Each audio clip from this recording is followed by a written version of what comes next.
Hey guys, this is the Canadian Baconer, and in this video, let me first say rest in peace Call of Duty, there is no return. But in this video, we're going to be talking about all of the latest and greatest in Battlefield 1 information and news. Now in this video, I'm going to be covering all of the things that I really enjoyed to see.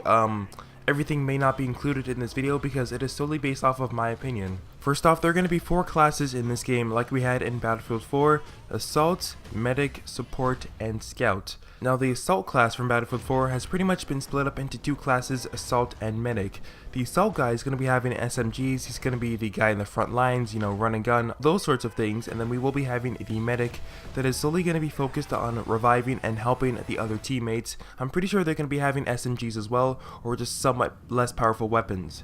We have the Support player that is pretty self-explanatory, running with the big LMGs, the big heavy stuff, laying down ammo, all those sorts of things. And then we do have the Scout or the Sniper, which is, self-explanatory, long-range combat all the way. During this time frame, we had a lot of older weapons as well, really crazy, brutal, blunt weapons like shovels, swords, maces, hammers, all those things took a play into this time. Now, I'm no history major by any means, but I'm pretty sure World War I was really brutal, and I really do think that EA and DICE will be illustrating that feature in this game.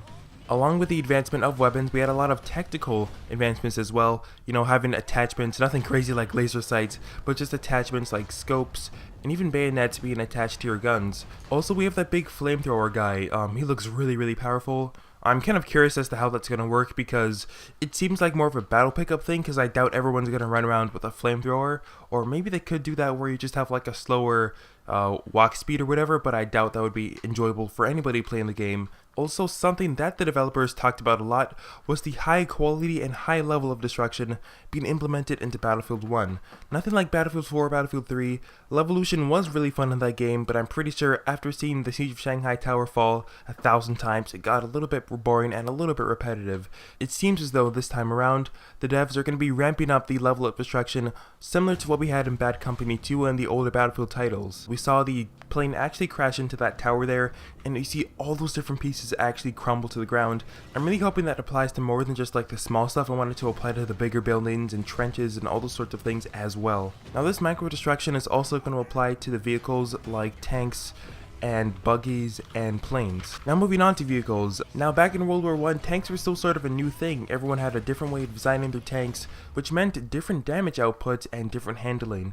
Now apparently the way it's going to work is that it's going to be similar to like Titanfall, where you had the different kinds of Titans and they all played differently and they had certain strengths and weaknesses, and I think that's a really cool feature to have because going back to Battlefield 4, all the tanks sort of played the same and there was really no distinction between the two. Like if you were good in one, you were automatically good in the other. And I can almost guarantee that the same is going to be applied to the planes. I am really looking forward to seeing a campaign in Battlefield 1, a really solid campaign.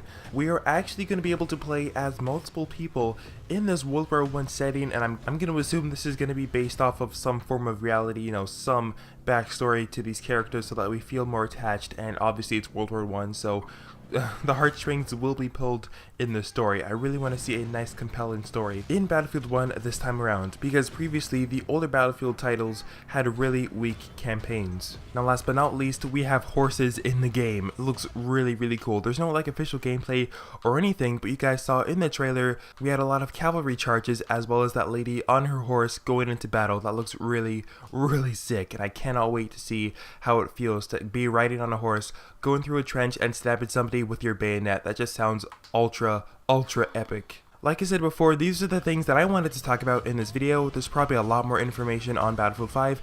I'll be making those videos in the upcoming days, so stay tuned to my channel. My next video will be talking about Battlefield 1 and the early access beta coming for that game, so stay tuned to my channel and I will have that as soon as possible. If you guys enjoyed this video, feel free to give this video a like and subscribe to the channel if you guys are not subscribed already for more content like this. Thank you guys for checking out this video as always, and this has been the Canadian Baconer. Stay crispy, and I will see you in the next video. Peace.